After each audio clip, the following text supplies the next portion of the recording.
o acesso a muita tecnologia facilitou a vida de muita gente, mas eu acho que da mesma forma que tem esse pessoal que não tem muito critério e acaba fazendo um trabalho qualquer nota, né?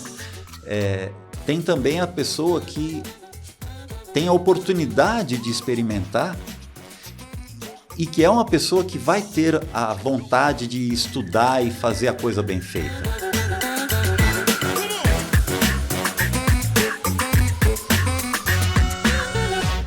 Bom, começando aqui mais um programa, mas antes da gente entrar na nossa entrevista, você sabe que eu dou uma recomendação aqui no começo do programa. E hoje eu quero recomendar o canal do Leonardo Drummond. Ele faz vários reviews ali de fone de ouvido, às vezes até fala de microfones, fala mais da parte de áudio profissional. Inclusive, ele é um dos fundadores, os sócios ali do Cuba Áudio. Você já deve ter visto alguns episódios aqui, eu utilizando esse fone de ouvido, pretinho com um aro ali de bambu, de madeira. Pô, é um fone nacional, gente. Então, é um material super bacana. Então, primeiro acompanhe o canal aí do Leonardo Drummond, com vários reviews fantásticos a respeito de fone de ouvido, e também o pessoal do Cuba Áudio, que tem um fone sensacional. Agora, eu vou começar o nosso bate-papo com ele, Flávio Kranick, que é locutor profissional há mais de muitos anos, né, Flávio? Há mais de muitos anos.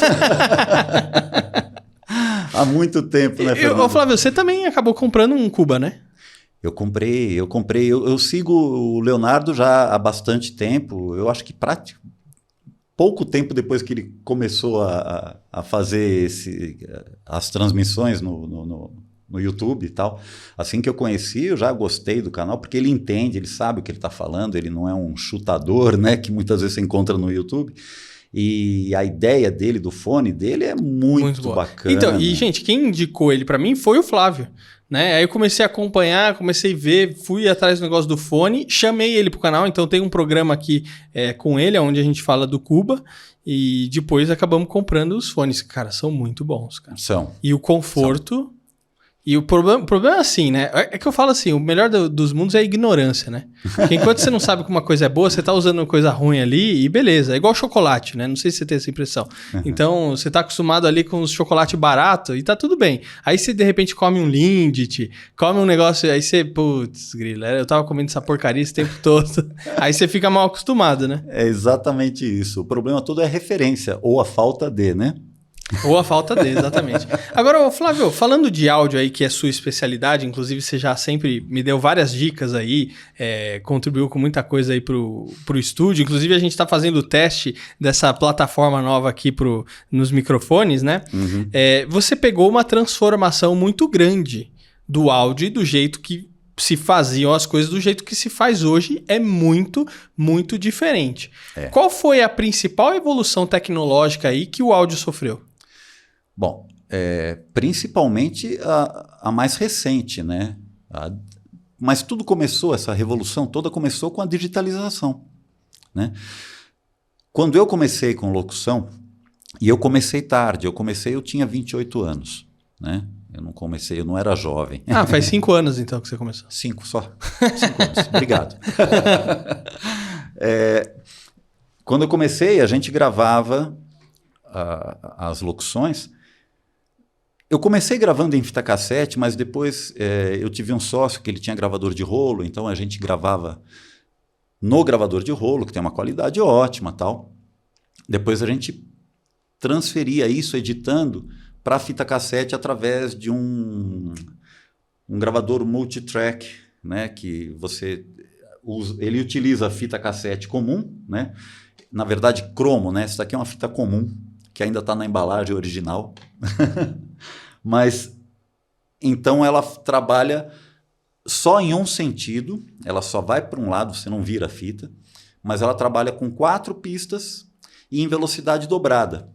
Então, a qualidade é bem superior a uma fita cassete comum, entendeu? Então, a gente fazia a gravação inicialmente nesse gravador. Depois, com o gravador de rolo, a gente tinha digamos assim, uma fita master também, e a gente trabalhava com esses equipamentos para poder depois fazer uma mixagem, inclusive, porque a gente fazia espera telefônica também. E espera telefônica que utiliza Na época, utilizava fita sem fim, porque não existia CD gravável ainda. O que é uma fita sem fim? Uma fita cassete sem fim é isso daqui, ó. É uma fita que ela tem um carretel apenas. Olhando aqui por trás, talvez dê para perceber. Ela só tem um carretel. Então a fita ela sai do centro desse carretel, passa pelo cabeçote e volta por fora do carretel. Volta para o mesmo. Exatamente. Então ela não acaba nunca. Só que ela tem um tempo de duração específico. Essa daí, no caso, é uma fita de 6 minutos. Nossa, pouco. Tinha de 3, que era muito comum, eu acabei optando pela fita de 6 minutos. É pouco nos parâmetros que a gente tem hoje, que tudo é infinito, né? Exato. Mas por que 6 minutos? Porque a espera telefônica, ela tipicamente... Caiu. Não tem problema, sempre cai, imagina. Fica tranquilo, sempre cai. Tipicamente, a espera telefônica ela tem 2 minutos de duração. Porque, pensa bem, nenhuma empresa tem como objetivo, eu imagino, deixar o cliente esperando. Tem empresa que tem esse objetivo, sim. Tem Né? empresa que tem, não vou falar o nome aqui, mas tem empresa que tem esse objetivo, sim, com certeza. Não é um objetivo muito inteligente, mas tudo bem. Então, a princípio, espera telefônica tem no máximo 3 minutos.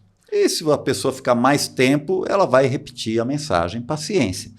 Mas você faz a gravação, passa várias mensagens, né? Que depois desse período ela se repete, ela volta. Uhum. E a tecnologia era a fita sem fim.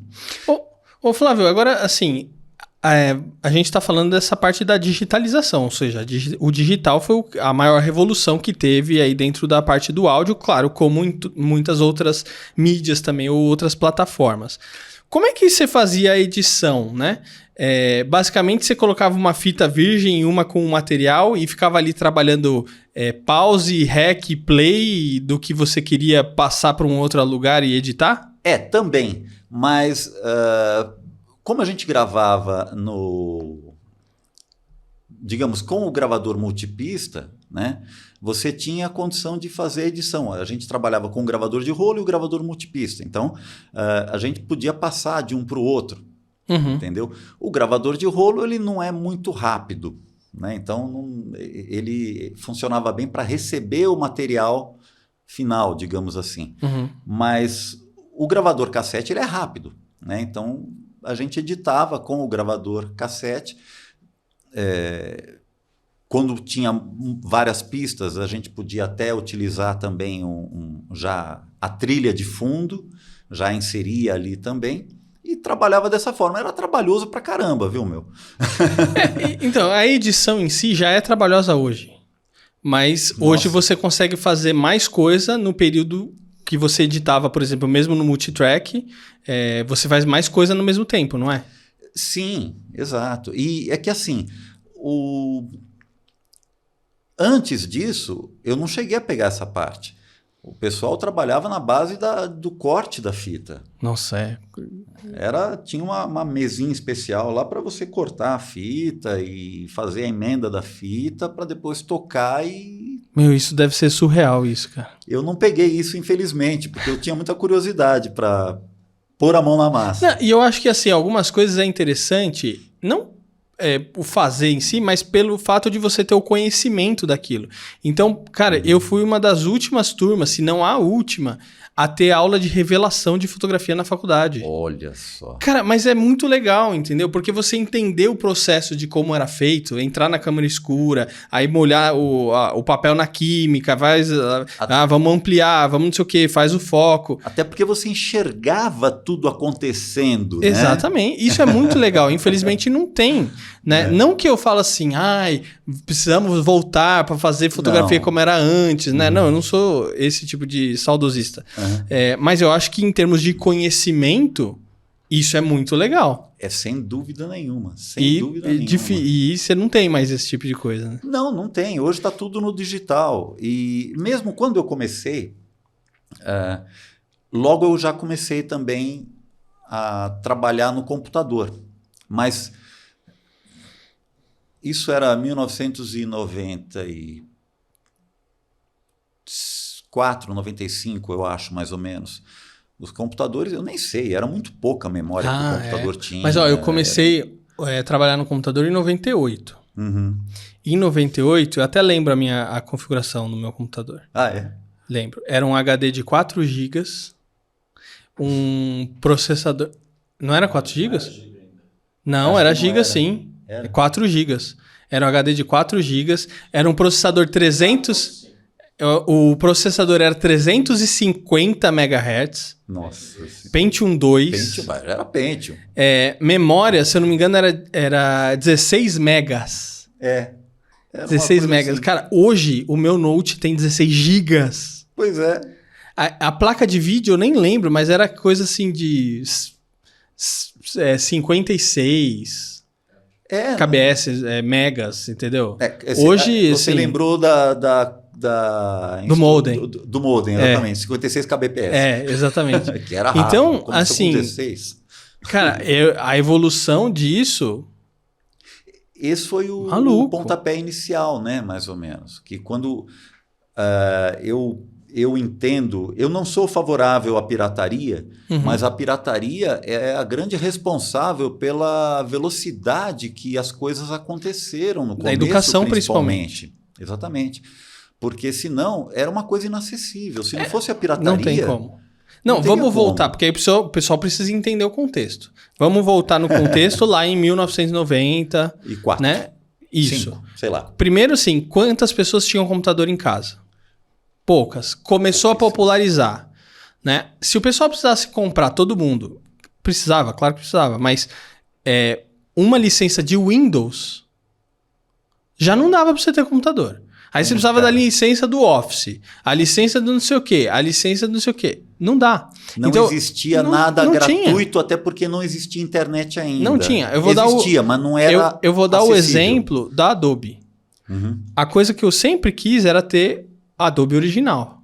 Sim. Mas na época que eu comecei a trabalhar com Adobe, que eu comecei a dar aula, uma licença de Adobe era $5.000. Pois é. Como você compra uma licença de Adobe? E aí depois tem atualização. Não dá. Hoje eles mudaram o formato deles. Você paga uma assinatura. Então eu consigo ter o Adobe original e eu faço questão de ter. Porque é muito melhor. Atualização constante. Se precisar de alguma coisa tem um suporte. Mas na época não dava. Só que se na época eu não tivesse utilizado um software pirata, eu não ia aprender e hoje eu não ia estar usando o original. E a própria Adobe não seria a potência que é, como a Microsoft não teria sido. Exatamente. E a gente não está sendo pró... Não, de forma alguma. Pirataria, gente. Só para vocês entenderem. A gente não está incentivando ninguém a ser pirata. Mas hoje é muito mais acessível o princípio da pirataria até está justamente na própria estratégia das empresas de permitirem o uso por um período pré-determinado de forma gratuita. Exato. É mais ou menos isso. Então você tem a oportunidade de experimentar. Isso. Né?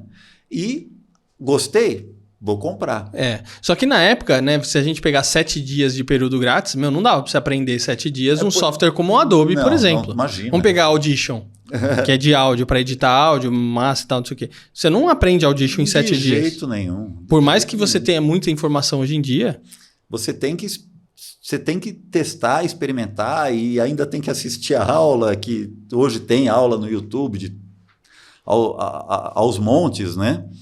Que também é uma coisa relativa. Sim. Porque o YouTube tem um monte de informação. Você tem que aprender a selecionar o que você vai aproveitar e o que você vai descartar. Porque tem muita desinformação também, infelizmente. Né? Agora, Flávio, com essa tecnologia toda, esse avanço todo da tecnologia, né? A gente faz muito mais com menos recurso. Sem dúvida. Né? Então, um computador, os próprios gravadores, a gente estava comentando aqui do Tascam, do Zoom, né? Foi uma evolução absurda. Sim. Isso significa que você trabalha menos hoje? Pois é, interessante isso, né? Na verdade, você não trabalha menos. Você trabalha menos em cada projeto. Facilita a rapidez da entrega dos trabalhos, né? Mas a quantidade de trabalho também aumentou, né? E a exigência dos trabalhos também aumentou. Então, acho que não tem uma diminuição, né, Sim. Mesmo porque a gente fica, eu acho que mais criterioso e a gente vai colocando mais coisa naquele trabalho. Então, eu vou dar o exemplo da minha área de vídeo. Sim. Antes a gente tinha menos recurso e você tinha muito mais trabalho para fazer um vídeo editado de corte seco.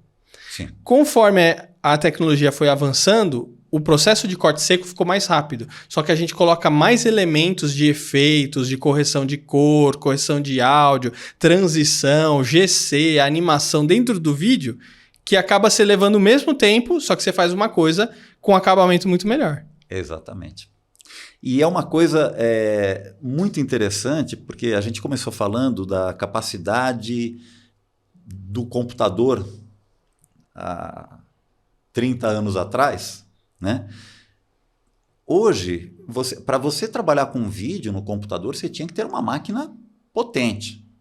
Não era qualquer máquina que funcionava, né? Hoje, você tem condição de gravar e editar vídeo com qualidade no celular. Exatamente. É uma coisa impressionante. É muito impressionante.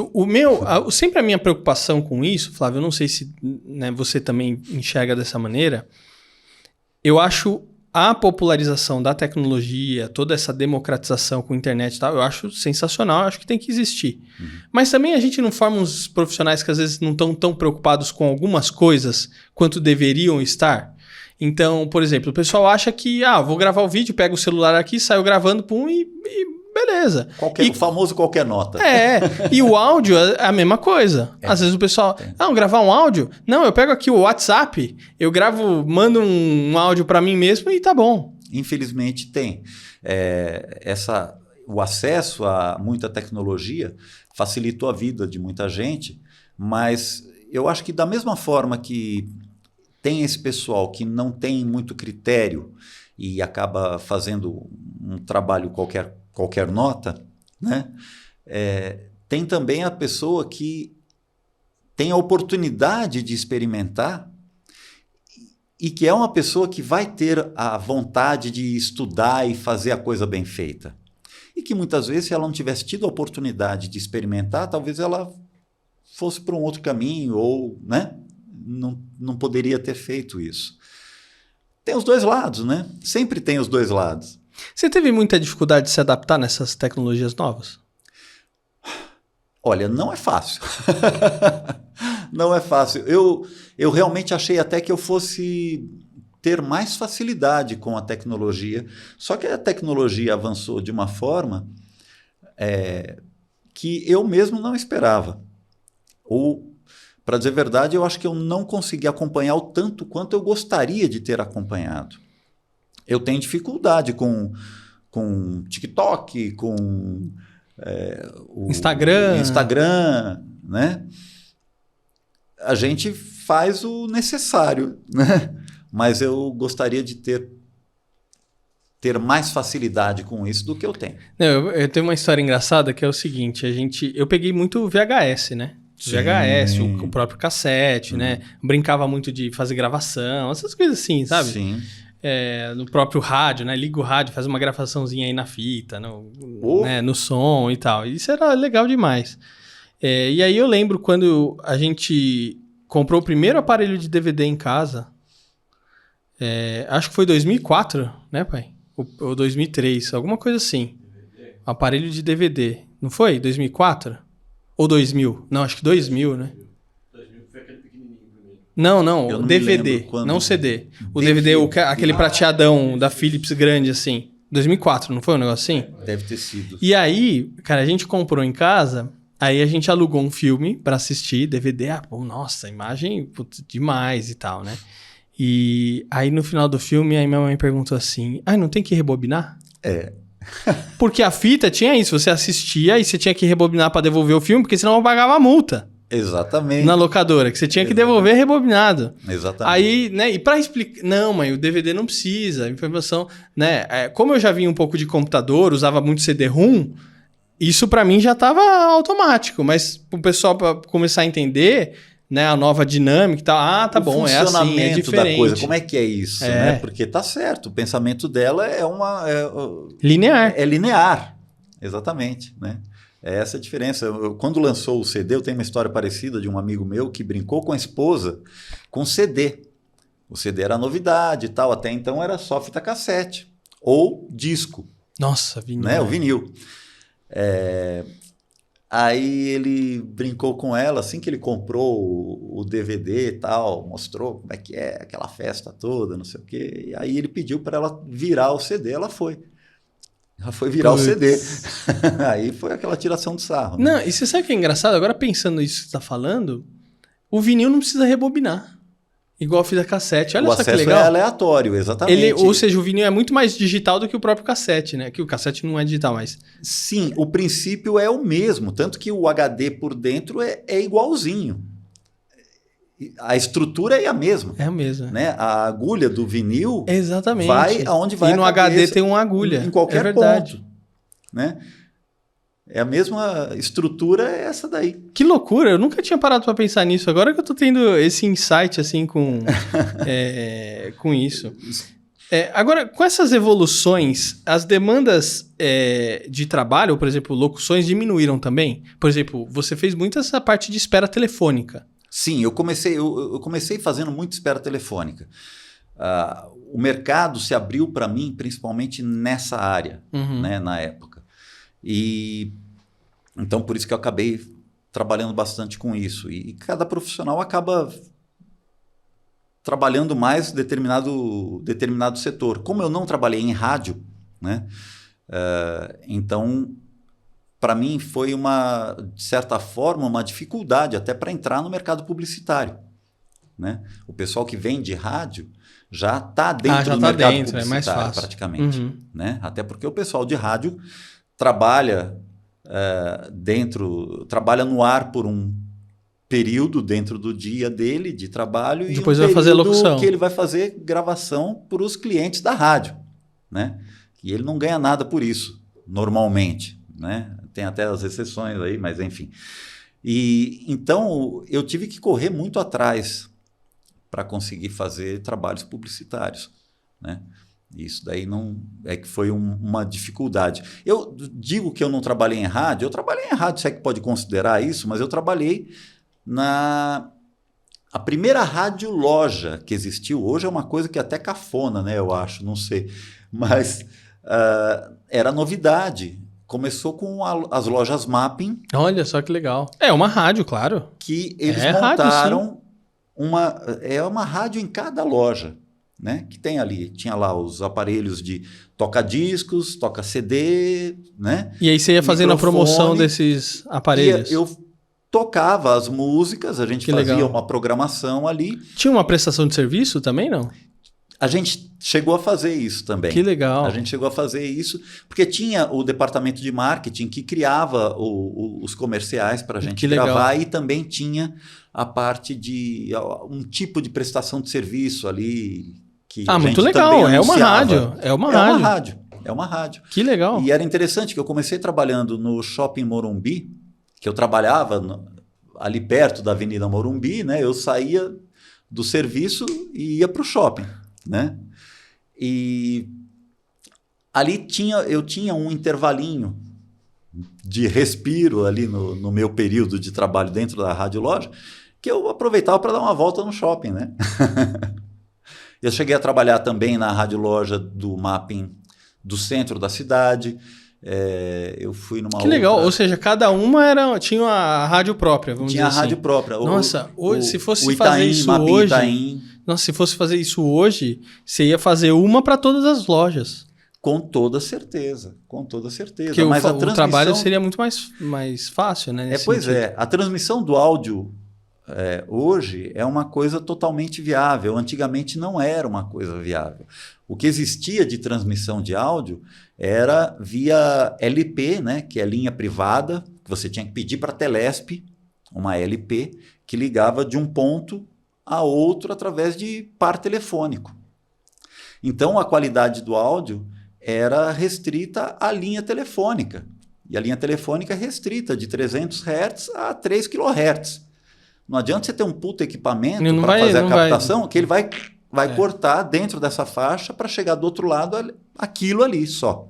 Né? Nossa, olha como é incrível a evolução, cara. A internet hoje não tem nada disso, cara. Nada disso. Nada disso, que Você, loucura. as grandes empresas de masterização, por exemplo, né? De áudio para fazer CD. Hoje não se faz mais CD também, né? Não, CD Mas- acabou. Os caras trabalham em qualquer lugar do mundo para você. Você grava num estúdio de preferência, tal, e hoje até isso tá entrando pelo cano já, porque tem aplicativos que conseguem tirar ambiência, conseguem, nossa, Faz um monte de coisa. fazem verdadeiros milagres, né? Apesar de que a qualidade sempre vai estar na captação. Uma boa captação sempre vai ser melhor do que qualquer áudio processado, né? Mas você fez a captação da banda, tudo mais, tal, você transmite isso daí via internet para o cara masterizar lá nos Estados Unidos para você. E ele faz tranquilamente. Eu tenho um amigo meu que ele trabalha hoje, mora no Canadá, e ele faz muita coisa daqui do Brasil. Exato. Então o estúdio grava, pega, manda tudo pra ele e faz. Onde já se imaginou fazer isso? Ou, por exemplo, igual essa coisa de você gravar com músicos à distâncias. Ah, Sim. grava a guitarra aí, eu gravo o baixo, eu gravo a batera e alguém vai lá e junta tudo. Exatamente. Isso é uma maluquice, né? Loucura. Parar pra pensar, isso é surreal, né? Muito. Eu fico pensando o coitado que vai mixar isso de verdade, porque o cara que mixa, se ele é uma pessoa que realmente se preparou bem para isso, ele estudou bem áudio, então ele vai pegar todos esses áudios e cada um com certeza vai ter lá um problema acústico para ele resolver. Cada um tá numa ambiência. Está numa ambiência diferente, então que vai ter problemas acústicos diferentes e tudo isso daí ele vai tentar provavelmente minimizar digitalmente. Claro. Né? Ô Flávio, agora é o seguinte, algumas demandas aí de trabalho, elas diminuíram, mas outras surgiram. Você comentou aí que você tem feito um trabalho bem bacana de audiolivro, não é? Então, audiolivro é uma coisa que eu tenho conhecimento que existe há muito tempo, mas eu demorei para entrar nisso e até que eu fui apresentado para um estúdio através do meu amigo locutor também, o Irineu Panachão, que ele... Desculpa, posso fazer o comercial? Quem você quiser, o espaço é seu. Você pode fazer o que você quiser. E eu gravo... Ele me apresentou o Durval do FX Studios, que ele é um estúdio bacana de música e que ele tem trabalhado muito com audiolivro também, né? E aí eu fui fazer um teste em 2019. Antes da pandemia. Exatamente. Eu fiz o teste, fui lá, conheci, a gente... Beleza. Eu fiz o teste, na hora de receber a resposta, vamos gravar ou não vamos gravar o audiolivro, nem me lembro qual... não lembro qual foi o teste que eu fiz na ocasião. Começou a pandemia. Putz. E aí parou tudo. Parou tudo e eu não gravei meu primeiro audiolivro. Nossa. Nesse momento. Fui gravar em 2020, eu acho. Né? Que o primeiro audiolivro que eu gravei... E até hoje eu gravo o audiolivro e eu gravo com ele, porque eu não gravo no meu estúdio. É uma preferência minha. Porque isso, no meu ponto de vista, exige uma estrutura muito cuidadosa, tá? Porque tem o momento da gravação. Então, enquanto eu estou gravando, se eu estou gravando sozinho, eu tenho que estar me autodirigindo.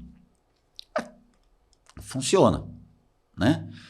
Mas se você tem alguém para te dirigir, funciona melhor. Uhum. Né?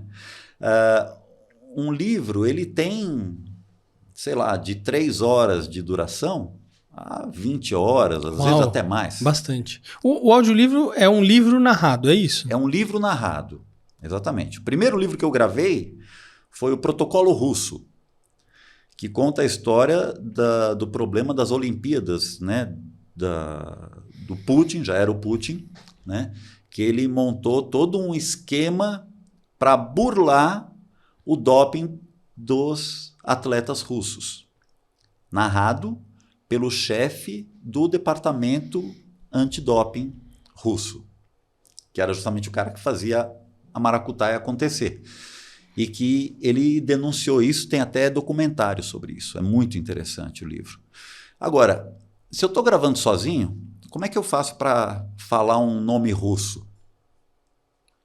Cara, o que eu iria fazer, eu ia ter que pausar a locução, talvez, pesquisa o nome do Google no cara, ver se tem alguém pronunciando. É isso que a gente faz, mesmo no estúdio. Só que, enquanto eu estou gravando o audiolivro, eu estou preocupado com a interpretação, minha narração, a interpretação, passar a história de uma maneira clara, né? Apesar que ele também está me dirigindo, se alguma coisa não ficou legal, ele vai falar, Flávio, vamos refazer isso daqui. Né? Muitas vezes eu paro e falo assim, cara, ficou bom isso daí, eu não gostei. Não, tá bom. Tá, não, então vamos fazer de novo. Ele está dirigindo. E está dirigindo também a parte de pronúncia. Né? Que o Durval é um cara que tem um ouvido... Não, e tem outra coisa também. Às vezes você está lendo, e mesmo lendo, às vezes a gente erra.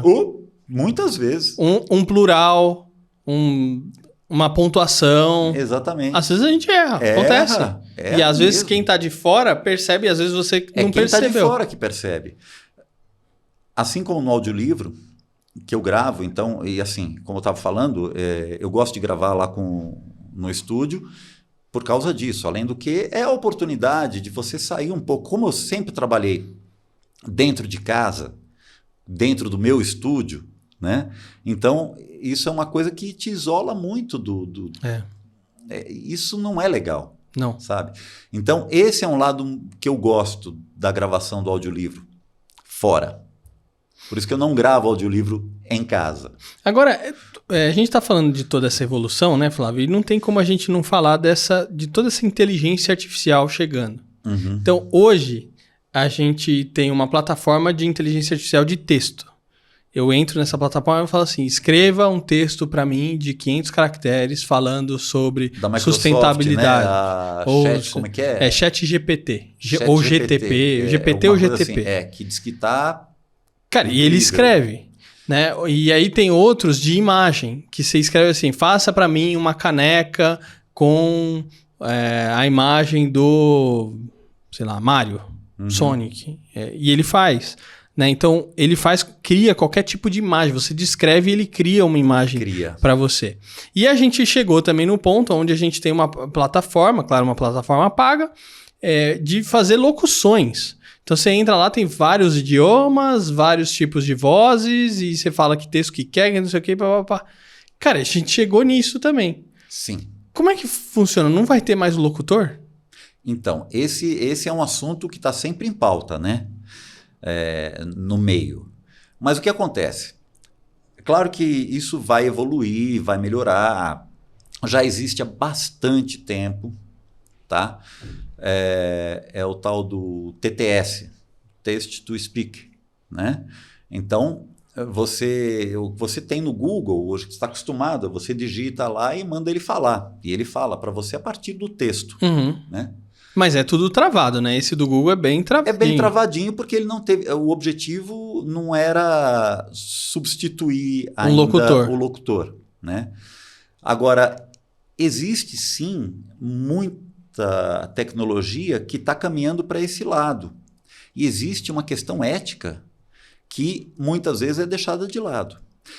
A Adobe lançou em 2016, se eu não me engano, o Voco, se eu não me engano, acho que é esse o nome, que é um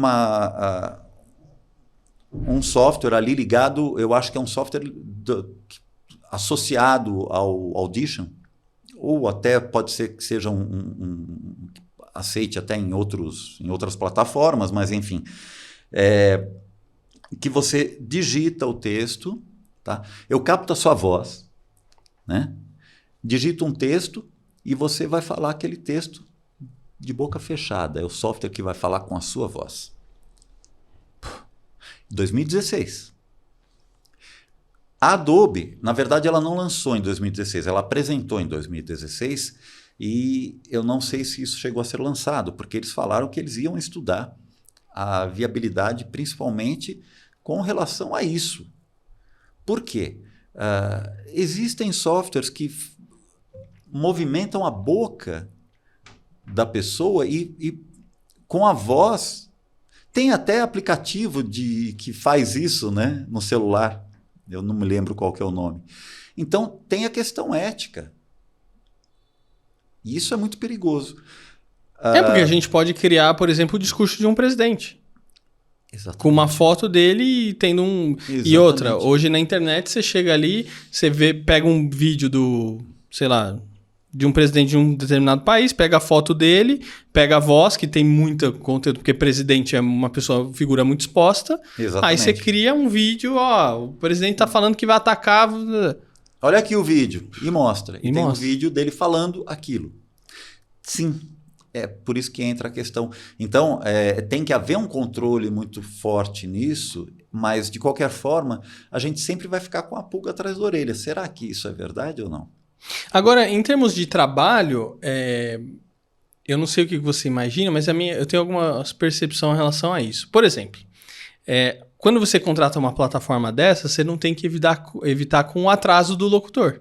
Uhum. Ou, tipo, aqueles locutores assim, não, tô mandando. Aí passou 2 dias, o cara, tá mandando quando? Não, esqueci de avisar que é só ano que vem, né? Ou o cara não chega no estúdio e tal. Então, algumas facilidades, né, a plataforma tem com relação a isso. Então, eu acho que assim, quem hoje às vezes não trabalha com locução, nas empresas menores, e aí tem até um problema de custo, vão começar a optar por essas plataformas. Uhum. Mas as empresas grandes, que já estão habituadas a trabalhar com locutor, eu acredito que vão continuar optando por trabalhar com locutor. Por quê? Porque o locutor traz a personalidade dele para aquela locução. A interpretação dele, que ainda a inteligência artificial não faz interpretação. O dia que ela fizer a interpretação, ela tem vontade própria. E aí a coisa pega de vez. Exatamente. Quando ela tiver vontade própria. Aí o negócio ficou complicado. Eu até comentei hoje numa postagem de um amigo no Facebook que a gente estava comentando exatamente sobre isso e um colega meu lá de Ubatuba, um cara que eu gosto muito, ele comentou exatamente isso daí. Eu só respondi e coloquei assim, 2001, né? 2001 e uma Odisseia no Espaço, lembra? Sim. A máquina tinha vontade própria. De quando que é esse filme? Eu nem sei. 2001 não sei se é 70. Anos 70, né? anos 70, eu acho. Mas é antigo. Mas é isso. Eu acho que é exatamente essa questão. A máquina, ela pode, a inteligência artificial, né? Não é máquina, a inteligência artificial, ela tem condição de ler textos hoje com um desempenho bastante interessante. Uhum. Mas, cara, todo texto exige uma certa interpretação. Além do que, tem a questão da personalidade que está por trás daquela voz, né? E isso já é manipulável, tá? De uma forma meio artesanal, mas a tecnologia chegou no ponto do cara poder chegar lá e falar assim, não, vou mudar o tom dessa palavra aqui, porque do jeito que a máquina fez não me agradou, então eu quero mudar um pouco o tom que foi usado aqui. Tudo bem, mas até porque nós somos analógicos, nós somos imperfeitos, né? Então aquilo que é perfeito demais também não agrada. Fica estranho. E é interessante você falar isso, que tem, por exemplo, teve tem o stop motion, sabe stop motion? Sim. Filmes de stop motion, publicidade, é muito legal. né? Uhum. Que, na verdade, é o seguinte, para quem não está familiarizado com isso, é uma técnica de fotografia de objeto. Então, eu coloco o objeto numa posição... Primeiro, tiro uma foto, muda a posição, tira outra, muda a posição, tira outra. E aí você faz isso com bonequinhos, por exemplo, e parece que esses bonequinhos estão em movimento. Uhum. E aí, isso se evoluiu tanto... até esqueci o nome de um diretor que faz muito de stop motion, que fez o Jack, fez a Noiva Cadáver. Isso se evoluiu tanto o processo disso que chegou num nível de perfeição que o pessoal não sabia se era stop motion ou era 3D. E aí ele resolveu tirar alguns frames do filme pra dar mais a característica de stop motion que não tava dando tanto. Tava muito perfeito. Muito perfeito. Olha só que interessante. Eu não sei exatamente no digital, mas antigamente, né, o cinema utilizava 24 quadros por segundo, né? Exatamente. O digital utiliza 30, eu acho, né? Quando vai pra TV é 30. Aí hoje a gente já usa 60. Aí dá para fazer slow motion até. Tranquilo, né? Você tem câmera de 120 para fazer um mega de um slow motion. Mas aí o cara, justamente, ele perde aquela fluidez que a gente está acostumado. Ou no caso do stop motion, aqueles tranquinhos. Aqueles tranquinhos que dá a característica do... Exatamente. Né? Cara, como mudou, hein, Flávio? Muita mudança, cara, muita mudança. É uma coisa impressionante. E vai continuar mudando, né? Vai continuar mudando e exatamente eu acho que a questão da ética é que vai ser a grande pauta de agora em diante, porque até pouco tempo atrás ainda era uma projeção de quando isso tudo estiver acontecendo, que ainda não era uma realidade palpável, né? Ainda era uma coisa projetada e hoje já ela está acontecendo. Já é realidade. E aí, o futuro já chegou. Chegou, então... se não tiver um controle, a coisa é perigosa. Só Deus sabe o que vai virar. A coisa é perigosa. Ô Flávio, eu queria te agradecer demais por você ter vindo aqui, compartilhado um pouco da sua história, de toda essa evolução aí, me ajudado a levar um conteúdo relevante pessoal aqui do canal. Obrigado, viu? Eu que agradeço a oportunidade de estar aqui no seu canal, que eu sou fã também, né? Confesso. E eu estou muito contente de poder participar e colaborar também com vocês. E olha, você que nos acompanhou aqui até o final, não esquece de deixar o seu like, o seu comentário e se inscrever no canal. E eu vejo você no próximo episódio. E você, lembra de alguma coisa aí que você usou de áudio, teve uma evolução? Cassete, vinil, né? Ou até de imagem, VHS? Qual que era seu favorito? Tem algum que você tem saudade? Eu vejo você no próximo episódio. Tchau, Flávio. Obrigado, viu? Valeu, obrigado.